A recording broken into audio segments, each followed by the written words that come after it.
Hello, hello. Magandang buhay. Andito tayo sa may luya sa Area 1, guys. Ayan, wala nang dahon yung ating luya dito. Yung brown na nakikita nyo doon, ayan o. Yun na lang ang may dahon. Pero pwede nang i-harvest yun, guys.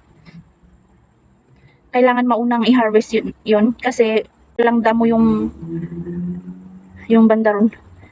Naiinitan ng araw. So, mabubulok yun kapag hindi natin inunang i-harvest. Pero sa ngayon, guys, dito muna ako sa taas mag-uumpisa.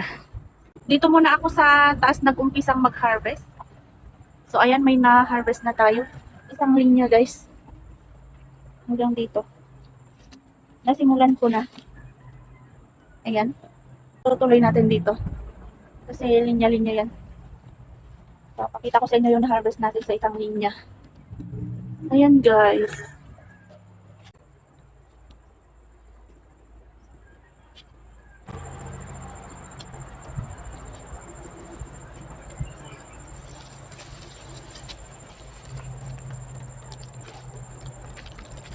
Ito, guys, yung ating isang puno.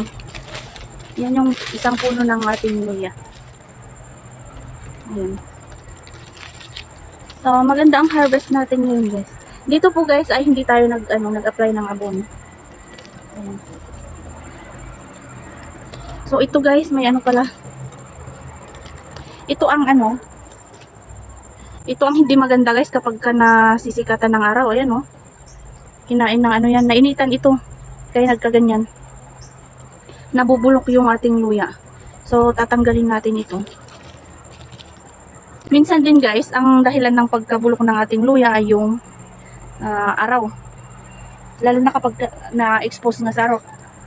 Katulad ng mga yung mga nauna nating video, pinakita ko doon. Itong banda dito, nasisikatan talaga ito ng araw. Kaya yun yung sinasabi ko na kapag once na namulaklak na ang luya, wag na natin tatanggalan ng damo. Kasi kapag ganitong nalanta na lahat ng dahon ng ating luya, protection niya yan sa araw para hindi mainitan. Kasi ayan yan ang cause ng pagkabulok din ng ating luya.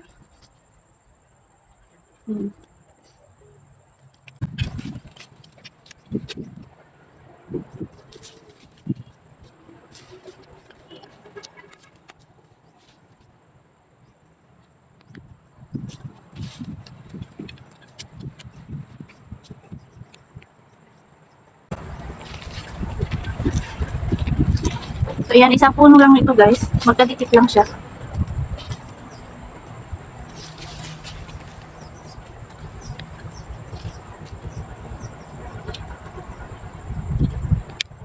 Maingay yung malapit lang kasi tayo sa kalsada, guys. Kaya maingay yung mga sasakyan.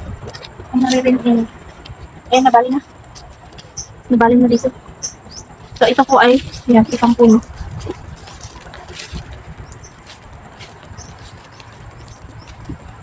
Yan. Ito po ay big size. Ayan. Dito na bali ito. Ayun So, dapat ganyan yun. Pero nung tinanim natin ito, guys, ayan ganito ang binhi natin. Kaya lang siya naging dalawa, guys. Kaya lang siya naging dalawa. Kasi, halimbawa, ito yung tinanim natin. Yung isa tumubo dito, tapos yung isa tumubo doon. Minsan tatlo pa nga ang niyan tubo niyan. Kaya dalawang magkadikit yung natin dyan. Yung nabungkal natin. Pero, yung binhi natin ay isa lang.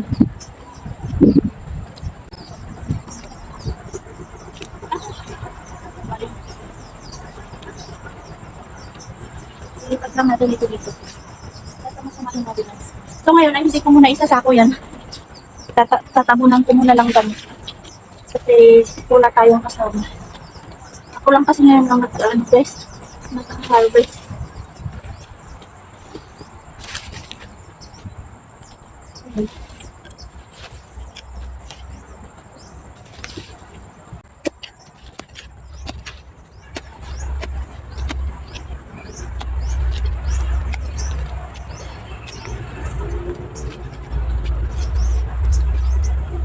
Katulad nito, guys.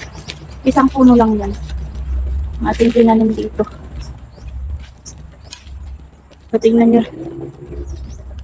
Ganito ang gustong-gusto ng mga buyer. Yung malalaki ang mata niya. Ayan o. Isang puno lang yan.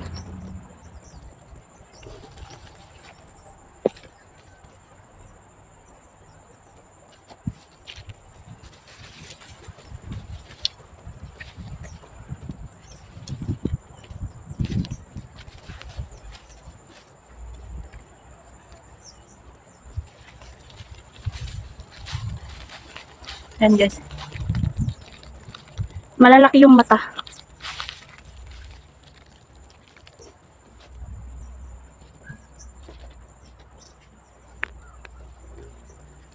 Ito, meron ding mga ganito guys.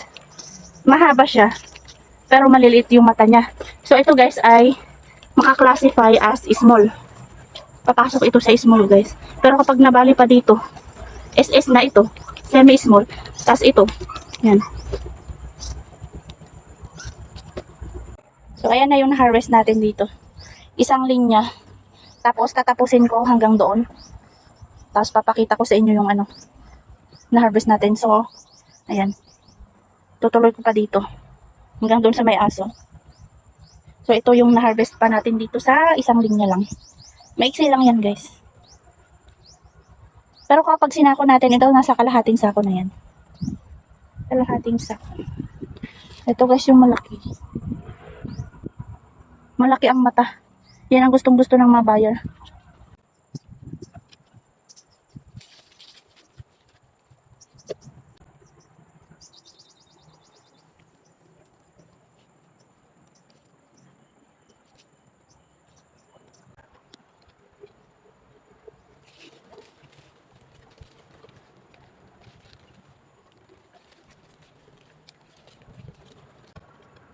Ano siya guys?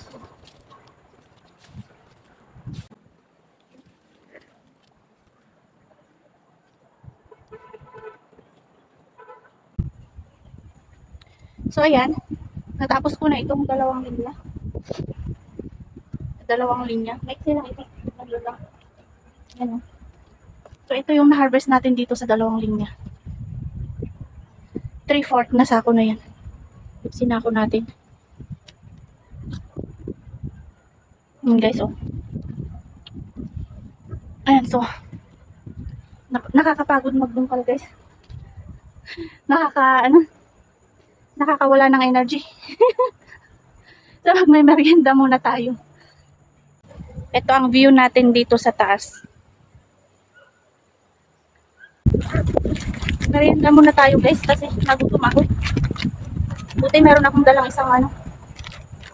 Tinatamad akong bumaba dyan sa bahay. Buti nagdala ako ng isang tinapay. Nakakapagod magbungkal. So kapag ganitong kailangan natin ng kailangan natin mag-upa. Kasi nakakasama natin mag-bungkal dyan. So kapag tayo-tayo lang ang magbukay dyan, sasakit yung ganito.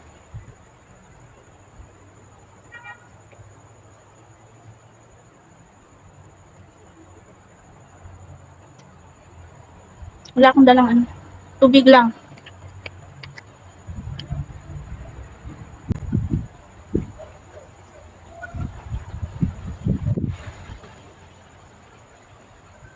So alas 10 na ako nakaakyat dito kasi umaambon kaninang umaga. Pati rin kahapon. Mag-umpisa sana ako mag-harvest dito kahapon dahil lang umambon. Tapos ngayon, makulimlim na naman. Bumababa na naman yung ulap doon sa bubong. Baka ambon na naman ito mamayang hapon. So yun lang guys, thank you very much sa panonood. So, pagkatapos ko magmerienda, tutuloy ko pa dito sa may taas. Hanggat hindi pa ako nagugutom. Mamaya pag uwi na ako. Bukay pa ako ng konti dito. So yun lang guys, thank you very much sa panonood.